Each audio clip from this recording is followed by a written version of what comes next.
he's looking at this weekend as an opportunity. That's the word, opportunity. And when I asked him what that meant, he said to show the world what we've been working on. Do you feel that way? I do.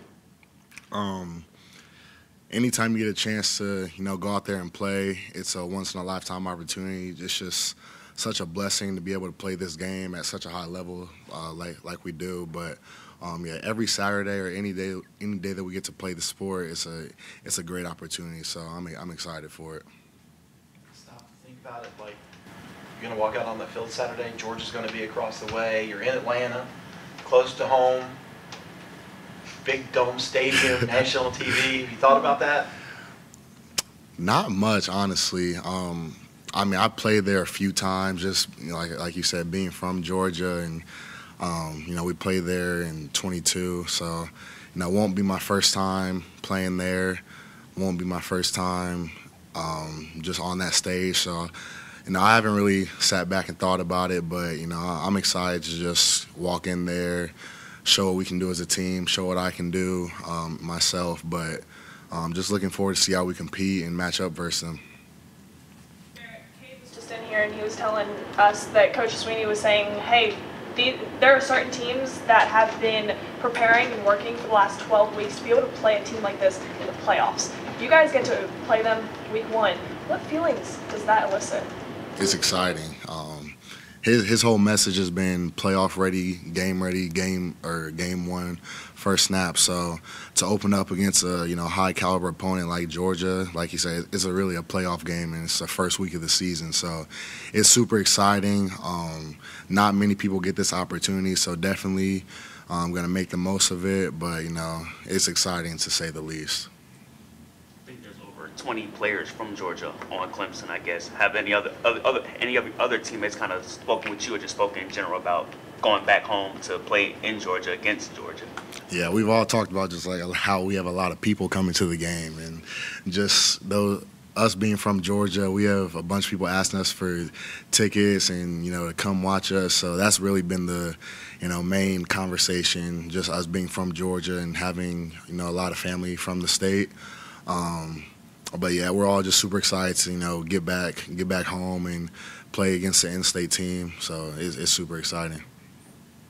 Talking to Garrett Riley yesterday, said just compared to last year, the offense just has more of a pulse on its identity. Just have you seen a different confidence from them? Just what have you seen from this offense leading up the game? I've seen them all grow, just more comfortable within the system. Going into Coach Riley's second full year.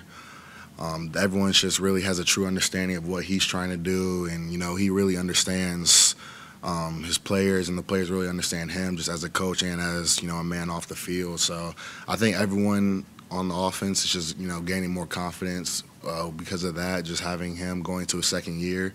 But I think it all starts just how how comfortable they're getting, just getting to know him more, and really diving deeper into the playbook as well. So. I'm excited to see how they play, throughout the course of the season. But it should be fun to watch. I think Coach Sweeney said you were going to be the defensive player with the helmet comms. So what is that like? I guess talking with Wes Goodwin or hearing him prior to the play. It's super cool. I always see I grew up watching the NFL games, and you see how they have that they've had that for years now. So the fact that I was chosen to be that on defense is super exciting. But it's going to be very helpful too. Just if Wes sees something from the sideline, he can just talk in my ear, and I can let my guys know. And so it's super exciting just to have that on-field communication. Just and I think it's going to be very helpful for us, this season and for years to come. So I'm excited for it.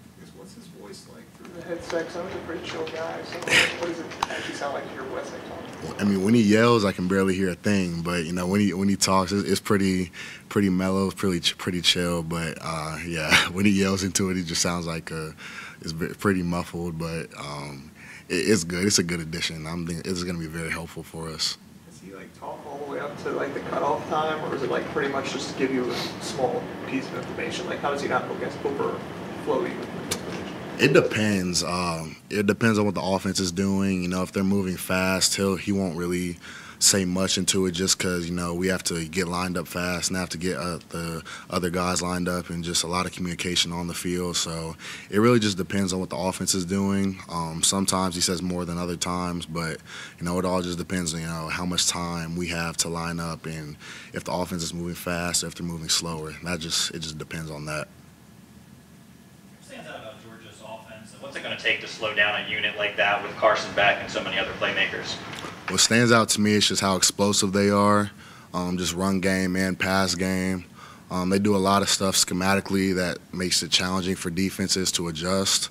So, I mean, for us, it's going to be huge just to communicate, you know, all three levels, make sure everybody's on the same page, and just be physical and just fly around and just, you know, try to knock somebody's head off. But I think probably communication is going to be the biggest thing for us. It's just knowing what we're doing as a defense and make sure everybody's on the same page.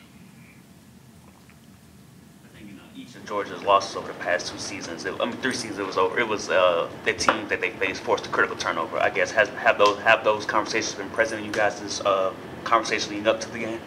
I think that's a conversation we really emphasize every single week. And, you know, football is all about the ball. Offensively, you want to take care of the ball, and defensively, you want to get the ball out, whether that's a fumble, whether that's an interception, or whatever it may be. So, I mean, I think that's always been an emphasis for us, just getting the ball. But we know how important it is going to be in this game, just holding the ball, taking care of it, but also creating those turnovers as a defense. So that's always been something that we emphasize. Bless you. I guess just one more question on the comms. I think Coach Sweeney also said Sammy Brown was the other person with the communication device. So, like, what does that say about him as a freshman and his understanding of defense is accelerated to the point where he can actually be the guy communicating everything to everyone else? I think it just pays a testament to, you know, how smart he is and just, you know, how hungry he came in, just being so young and, you know, already having a pretty good grasp of the defense. Because, you know, you can't give that to anybody. You can't just give a mic to anybody on the field. So just for him to be a young guy coming in, hasn't even played a real snap of college football yet, I think it's just a testament to, you know, how hard he's worked and, you know, the extra time that he puts in and just how smart he is. So super proud of Sammy. Barrett, I can't imagine there are too many more questions or answers you have to give before Saturday. What are you looking forward to most about Saturday, and how ready are you for it to just be here at this point? Just playing football again. I'm tired of going against Phil Maffa and Walker Party and all those guys. You know, I want to face a real opponent besides my teammates. So I'll probably say that's what I'm most excited for. Just playing a real team. Or a real opponent, you know, instead of playing my own teammates, and, you know, just being able to hit somebody, hit a quarterback too, because, you know, how we have quarterback rules. But I'll say just playing a real team now, that's probably what I'm most excited for. Are you hitting a quarterback this Saturday? Am I hitting a quarterback? Yeah, are you getting to the quarterback this Saturday? I plan on it, yes. We'll see what happens, but, you know, that's the plan. That's the plan. Started in that season opener against Duke, where you said even yourself you might not have been in game shape at that point. Have you noticed more of a buy-in this year where you have a team like Georgia where you're playing week 1, where you know everybody's got to be ready and dialed in for week 1? There's no ramp-up games. Yeah, and that just goes back to what Coach Sweeney said about playoff ready, game 1, play 1. Just we can't wait to get warmed up throughout the whole season. We have to, from the first snap of kickoff, kick return, whatever it may be, we have to be best shape of our life, ready to, you know, play for a national championship as if it was, you know, that day. So that's been the emphasis, regardless if we were playing Georgia or not. Just game 1, play 1. We need to be playoff ready. So, you know, we put in a lot of hard work this offseason, and, you know, our strength staff, they do an amazing job, and they definitely make sure that we're going to be, you know, the toughest team on the field. So, you know, we're just excited to go out there and compete and show that we are. Any questions for Barrett over Zoom? Hey Barrett, it's Chapel with the State newspaper. Kirby Smart in his presser on Monday kind of went out of his way to say how fun it was to recruit you and how kind of open and honest and direct you were with everybody in your process. What do you remember about hearing from Georgia as a high school recruit, and how much of a factor, if at all, they were kind of in your final decision? Were they close to Clemson to getting you? Yeah, they did an amazing job of recruiting me. You know, they have a great coaching staff and great foundation over there with a bunch of great dudes who were just really bought into their culture. I mean, I'm here at Clemson because I love it here, and I'm not gonna say, you know, where Georgia finished my recruitment. I just know that I committed to the best university in the country, the place where I felt at home, where my heart was. But Georgia, they did a great job with recruiting me and really just, you know, expressing how much they wanted me to be a part of their program. But, you know, ultimately, you know, I was a Tiger at heart, and I'm where I'm supposed to be. So I'm glad to be here. And one more, you mentioned how many family members are coming down. What's it like to kind of try to coordinate all that on your end, and how many people are you expecting down there in the Dome? I point all that to my mother. She handles my tickets. I'm just focused on my playbook, getting my teammates ready, getting myself ready. So I leave that all up to my mom. So, I mean, you probably have to ask her just how much it's been. But I'm excited just that I have a lot of family members and friends who want to come watch us and, you know, come watch me play. I really only know of like 2 people who are coming, so the rest, that's just up to my mom. But it should be exciting just to have a bunch of family and friends there for sure. That makes sense. Thanks. Thank you.